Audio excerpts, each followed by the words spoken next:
दोस्तों, आप सब लोग चुपके से आकर वीडियो देख जाते हैं मगर हमें सब्सक्राइब नहीं करते। ऐसे में हमें हिम्मत कैसे मिलेगी?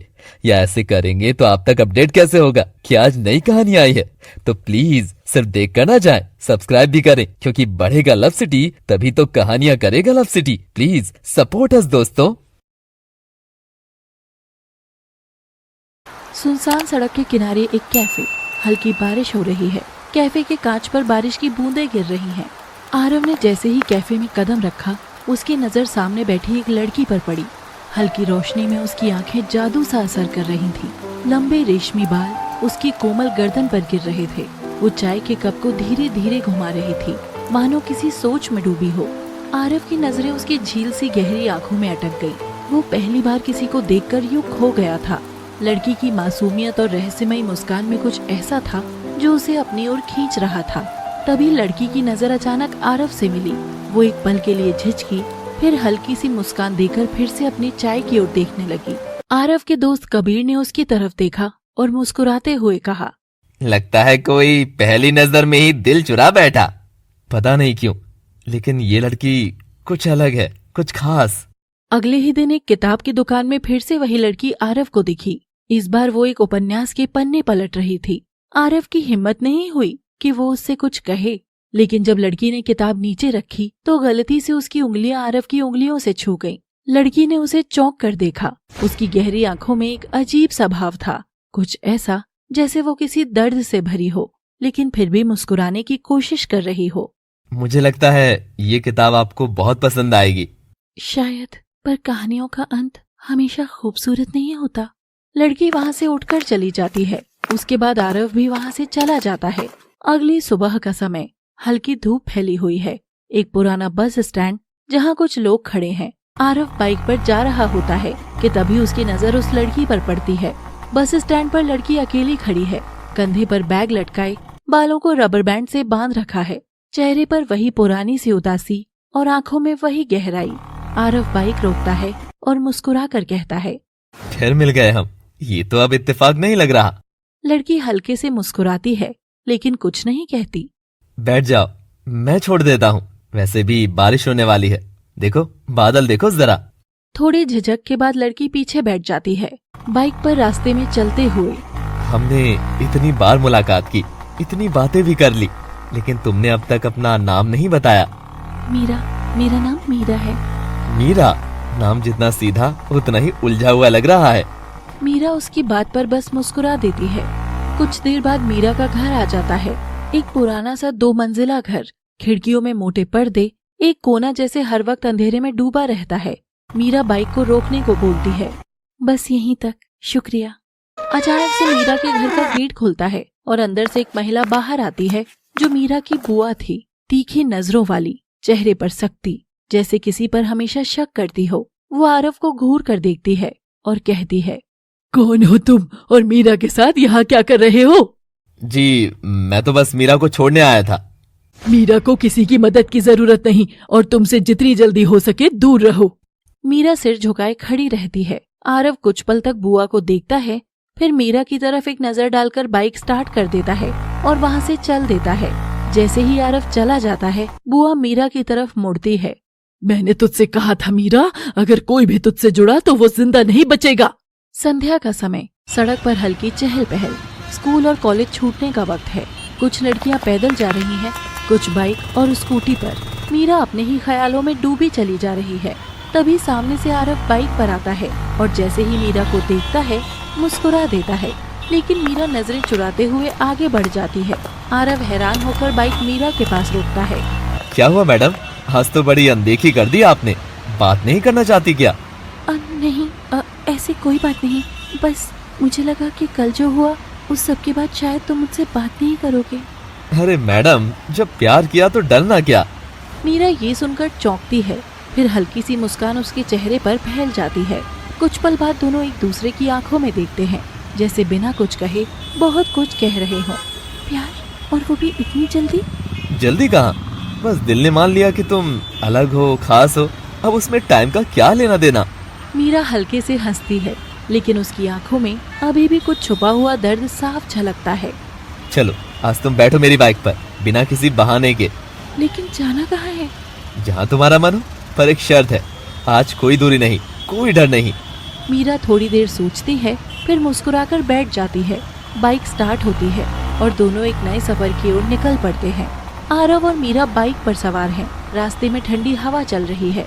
चारों तरफ हल्की हल्की रोशनी फैली है। आरव अचानक बाइक एक कैफे के सामने रोकता है। चलो एक कॉफी हो जाए, तुम्हारी मुस्कुराहट बनाए रखने के लिए जरूरी है। अब इतनी रात को? तो क्या हुआ, रात ही तो है, सुबह होने से पहले थोड़ा सा सुकून ले लेते हैं। दोनों कैफे के अंदर जाते हैं। कैफे खाली है। कोने की एक टेबल पर दोनों बैठ जाते हैं। वेटर कॉफी सर्व करता है। तो मिस मीरा, क्या कभी आंखें सच बताती हैं जो हर बार कुछ छुपा लेती हैं? मीरा कॉफी का सिप लेती है, फिर थोड़ी देर खामोश रहती है, फिर धीमे स्वर में बोलना शुरू करती है। जब मैं छोटी थी, मेरी माँ मुझे छोड़कर किसी और के साथ चली गई थी। वो चाहती थी कि मैं भी उनके साथ चलूं, लेकिन बुआ ने मना कर दिया। आरव गंभीर होकर सुनता है। मीरा की आंखें नम हो जाती हैं। उस दिन के बाद से मैं माँ शब्द से ही डरने लगी। बुआ मुझे अपने साथ ले आई, लेकिन उन्होंने कभी माँ जैसा प्यार नहीं दिया। हर वक्त निगरानी, सवाल, ताने, जैसे मेरी जिंदगी पर कोई और हक रखता हो। मीरा, तुम्हारा दर्द तुम्हारी बातों की गहराई में दिखता है, लेकिन अब तुम अकेले नहीं हो, कोई है जो जिंदगी के हर मोड़ पर तुम्हारे साथ है। मीरा आरव को देखती है। मीरा की आंखों में पहली बार एक सुकून की झलक होती है। मैं किसी को भी अपने करीब नहीं आने देती, लेकिन तुमसे बातें करके मन हल्का हो जाता है। तो अब जब बातों की शुरुआत हो ही गई है, तो नंबर भी शेयर कर लो, कभी अकेलापन लगे तो बात कर लेना। दोनों हंसते हैं और एक दूसरे के नंबर सेव करते हैं। बाहर रात काफी हो चुकी होती है। आरव मीरा को उसके घर छोड़ने निकलता है। बाइक चलते वक्त दोनों के चेहरे पर हल्की मुस्कान होती है, लेकिन मीरा की आंखों में कहीं न कहीं एक डर अभी भी जिंदा है। कुछ देर बाद आरव मीरा को उसके घर के सामने छोड़ता है। थैंक यू आरव, आज बहुत अच्छा लगा। ऐसा लगा जैसे पहली बार जिंदगी को जिया हो। आरव मुस्कुराकर कुछ कहने ही वाला होता है कि तभी मीरा एक झटके में उसे गले से लगा लेती है। कुछ पल दोनों यूं ही खामोश खड़े रहते हैं। हवा चल रही है, जैसे उस लम्हे को थामने की कोशिश कर रही हो। छत पर बुआ खड़ी होती हैं, जो उन्हें देख लेती है। अब उसकी आंखों में गुस्सा, शक और कुछ पुरानी नफरत जल रही होती है। जैसे ही मीरा अंदर जाती है, बुआ गुस्से में उसका रास्ता रोकती है। तू भी अपनी माँ जैसी ही निकली, मुझसे छुपकर लड़कों से मिलने लगी है। मीरा चौंक कर पीछे हटती है। नहीं बुआ, ऐसा कुछ नहीं था, हम बस बात कर रहे थे। झूठ बोलती है, मुझे बेवकूफ समझा है। तेरी माँ भी ऐसे ही किसी के साथ भाग गई थी, अब तू भी वही करेगी क्या? मीरा रोने लगती है। आज से तेरी सारी आजादी खत्म, कोई स्कूल नहीं, कोई कॉलेज नहीं, और आज से बाहर जाना भी बंद, और कोई लड़का तो तेरे सपने में भी नहीं आना चाहिए। बुआ मीरा को कमरे के अंदर धकेल देती है। मीरा गिड़गिड़ाती है, रोती है, माफी मांगती है, लेकिन बुआ का दिल पत्थर बना रहता है। बुआ दरवाजा बंद कर देती है। मीरा को अंदर कैद कर दिया जाता है। अगले कुछ दिन आरव रोज मीरा के घर के पास जाता है। कैफे, बस स्टॉप, स्कूल, हर जगह उसका इंतजार करता है, लेकिन मीरा कहीं नहीं दिखती। आरव अकेले बैठा सोचता है। क्या हुआ मीरा, कहाँ हो तुम? क्या सब ठीक है? रात का समय। मीरा आंखों में आंसू लिए लाचार बैठी थी। वो खुद इस कैद से आजादी चाहती थी। इस लाचार हालत में वो खिड़की के बाहर देखती है और कुछ सोचती है। धीरे धीरे वो खिड़की से बाहर निकलती है। दीवार पकड़कर नीचे कूदती है। घुटनों में थोड़ी चोट लगती है, लेकिन वो पीछे मुड़कर नहीं देखती। सड़क पर आकर एक नंबर डायल करती है। फोन की घंटी बजती है। हेलो मीरा।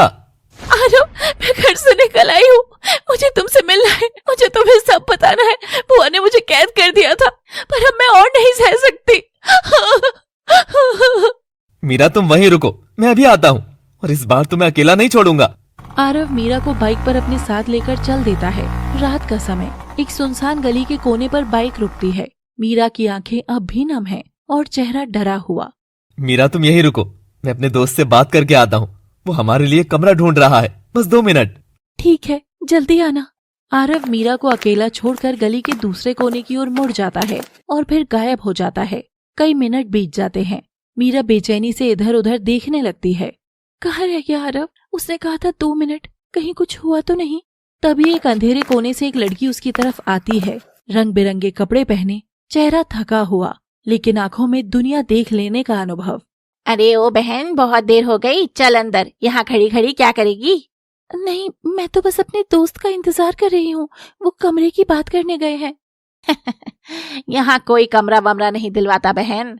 यहाँ तो लड़कियां कमरे में भेजी जाती हैं हमेशा के लिए। तुझे अभी तक समझ नहीं आया? ये जगह रेड लाइट एरिया है और तेरा दोस्त तुझे बेच कर जा चुका है। मीरा के कानों में ये शब्द किसी बम की तरह फटते हैं। वो लड़खड़ा कर पीछे हटती है। नहीं, आरव ऐसा नहीं कर सकता। उसने मुझसे प्यार किया था। सबको यही कहा जाता है, मीठी बातें सपनों का जाल और फिर सीधे इस नर्क में धकेल देते हैं। तुझे भी किसी और की तरह फंसा दिया गया। मीरा की आंखों से आंसुओं की धार फूट पड़ती है। उसकी दुनिया जैसे पल में उजड़ गई हो। जिस इंसान पर उसने सबसे ज्यादा भरोसा किया वही उसे बेच गया। क्यों आरव, क्यों? मैं तो बस तुमसे प्यार करती थी। तूने तो मेरी रूह को ही मार डाला। आखिर क्यों किया आरव ने ऐसा? क्या ये धोखा मीरा सह पाएगी? क्या होगी मीरा की आगे की जिंदगी? जानने के लिए जुड़े रहिए हमारी कहानी तुझे मौत दूं या मोहब्बत, प्यार और इंतकाम का खेल के साथ।